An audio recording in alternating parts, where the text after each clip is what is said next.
पेलनाम जिल्हा परिषद उच्च प्राथमिक शाळा कच्चेपार येथील वर्ग 7वीची विद्यार्थिनी असून आज या वादविवाद स्पर्धेत गुणवत्तेसाठी ऑनलाईन शिक्षक गरजेचं आहे या बाजूने आपले मत मांडत आहे। गुणवत्तेचे शिक्षण ज्यात गुण मिळतात ते नाही, ज्यात खरंच संस्कार मिळतात, स्वतःला ओळखता येणे, जगाला ओळखता येणे हे खरे शिक्षण। खरे शिक्षण हे अनावश्यक नसते, जे आपल्याला मुक्त करते हे खरे शिक्षण। विद्यार्थी मित्रांनो, शिक्षण हे वाघिणीचे दूध आहे, जो तो प्राशन करेल तो गुरुकुलाशिवाय राहणार नाही असे जे म्हणतात ते खरंच आहे। आजच्या या आधुनिक काळात शिक्षण घेणे अत्यावश्यक बाब झाले आहे। प्रत्येक जण शिक्षण घेण्यासाठी शाळेतच जाईल असं नाही। जीवन दगदगीचे आहे, कोणाजवळ वेळ नाही, मुक्तपणे शाळेत जाणे, कॉलेजात जाणे, शिक्षण घेणे। प्रत्येक जण आजच्या या डिजिटल युगात ऑनलाईन शिक्षणाकडे वळत आहे। ऑनलाईन शिक्षणामुळे आपले वेळ वाचते, म्हणूनच तुम्ही छाती ठोकपणे सांगते, ऑफलाईन शिक्षणापेक्षा ऑनलाईन शिक्षण केव्हा चांगले, केव्हा चांगले, केव्हा चांगले, केव्हा चांगले। नुसतंच बरोबर चालणं म्हणजे सोबतच नाही, नुसतंच बरोबर चालणं म्हणजे सोबतच नाही, आणि कर्तव्य म्हणून केलं तर ती मदतच नाही, आणि कर्तव्य म्हणून केलं तर ती मदतच नाही। आज शिक्षण घेणे काळाची गरज आहे। शिक्षण हे आपले मूलभूत हक्क आणि अधिकार आहे। शिक्षणासारखे पवित्र कार्य पार पाडताना फी, महागडे पुस्तके, तासनतास वर्गात बसून पाठ शिकायचे, घोकणपट्टी भरायची, यातून खरंच गुणवत्तेच्या शिक्षणासाठी प्रयत्न होत आहेत का? मला तर वाटते नक्कीच नाही, कारण ऑनलाईन शिक्षणात ना भरमसाठ फी, ना पुस्तकासाठी रक्कम लागणार, ना घोकणपट्टी भरावी लागणार। अगदी सोप्या व आनंददायी पद्धतीने तुमचे शिक्षण पूर्ण होईल।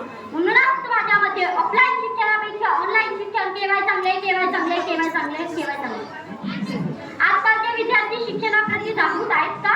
ज्यांना वाटते मी खरंच माझे शिक्षण प्रामाणिकपणे पूर्ण करेल, त्यांना ऑफलाईन शिक्षणातून आपले शिक्षण पूर्ण करताना अध्ययन प्रक्रियेतून अनेक अडचणी येतील। मात्र त्याच अध्ययन प्रक्रिया त्याने जर ऑनलाईन शिक्षणात केले तर त्या प्रक्रियेतील प्रत्येक प्रश्नांची उत्तरे त्या प्रामाणिक विद्यार्थ्याला प्राप्त होतील आणि तो शिकेल सहजपणे। म्हणूनच माझ्या मते ऑफलाईन शिक्षणापेक्षा ऑनलाईन शिक्षण केव्हा चांगले, केव्हा चांगले, केव्हा चांगले। जोत पेटवण्यासाठी जमिनीचे विवाद सामने बघण्यासाठी आकाशाचे विराट, जोत पेटवण्यासाठी जमिनीचे विवाद सामने बघण्यासाठी आकाशाचे विराट, आणि ध्येय गाठवण्यासाठी हवी असते ती फक्त शिक्षणाची साथ, शिक्षणाची साथ, शिक्षणाची साथ। ऑनलाईन शिक्षणात ना दप्तराची गरज, ना पुस्तकाची गरज, ते तुम्ही एका मोबाईल लॅपटॉपवर केव्हाही कोठे पूर्ण करू शकता। ना वही लागते ना पेन, तुम्ही मोबाईल संगणकावर नोट बनवून वाचू शकता, सराव करू शकता। यावरून समजते की ऑफलाईन शिक्षणापेक्षा ऑनलाईन शिक्षण केव्हा चांगले, केव्हा चांगले, केव्हा चांगले, केव्हा चांगले। कागवे लोक म्हणून तारे होत नाही, कागवे लोक म्हणून तारे होत नाही, सूर्य एकच असतो सारे होत नाही, सूर्य एकच असतो सारे होत नाही। ऑनलाईन शिक्षणात तुम्हाला जी गोष्ट हवी असते ती करू शकता, मात्र ऑफलाईन शिक्षणात मर्यादित फळ पाहिजे असते। ऑनलाईन शिक्षणात तुम्ही अमर्यादित शिक्षण घेऊ शकता। तुम्हाला वाटेल गणित शिकायचं तर गणित, तुम्हाला वाटेल इंग्रजी शिकायचं तर इंग्रजी, तुम्हाला वाटेल गाणे शिकायचं तर गाणे, तुम्हाला शिक्षणाला कुठलाही बंधन नाही। तुम्ही तुमचे मालिक, तुम्ही स्वतःच्या मर्जीनुसार शिक्षण घेऊ शकता। तुम्हाला स्वतःच्या मर्जीनुसार शिक्षण घेण्याचा हक्क असतो। म्हणूनच कोरोनाच्या काळात जेव्हा आपल्याला ऑफलाईन शिक्षण मिळत नव्हते, तेव्हा ऑनलाईन शिक्षणाद्वारे आपले शिक्षण मोठ्या सहजतेने पूर्ण झाले।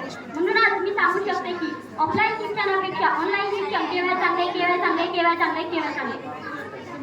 ऑफलाईन शिक्षण आपल्याला निश्चित ठिकाणावरून पूर्ण करावे लागते, बेंचावर बसून पूर्ण करावे लागते, मात्र ऑनलाईन शिक्षण आपण केव्हाही कोठेही पूर्ण करू शकतो। ना बेंचावर बसण्याची पाळी, ना लिहिण्याची खटपट, आपण एकच घटक वारंवार बघून आपली संकल्पना पूर्ण करू शकतो। पण ही संधी ऑफलाईन शिक्षणात नाही मिळत। कोणते प्रश्न असतील ते ऑनलाईनच विचारू शकतो। यावरून समजते की ऑनलाईन शिक्षण किती मोकळं आणि स्पष्ट आहे। म्हणूनच माझ्या मते ऑफलाईन शिक्षणापेक्षा ऑनलाईन शिक्षण केव्हा चांगले, केव्हा चांगले, केव्हा चांगले। तुम्ही स्वतःचे निर्णय स्वतः घेऊ शकता। ऑनलाईन शिक्षण देणारे शिक्षक हे खरंच तज्ञ असतात, मात्र ऑफलाईन शिक्षण देणारे शिक्षक हे गुणवत्तेनुसार परिपक्व असतील हे सांगता येत नाही। ते प्रत्येक कठीण प्रश्नांची उकल करतील हे सांगता येत नाही। म्हणूनच माझ्या मते ऑफलाईन शिक्षणापेक्षा ऑनलाईन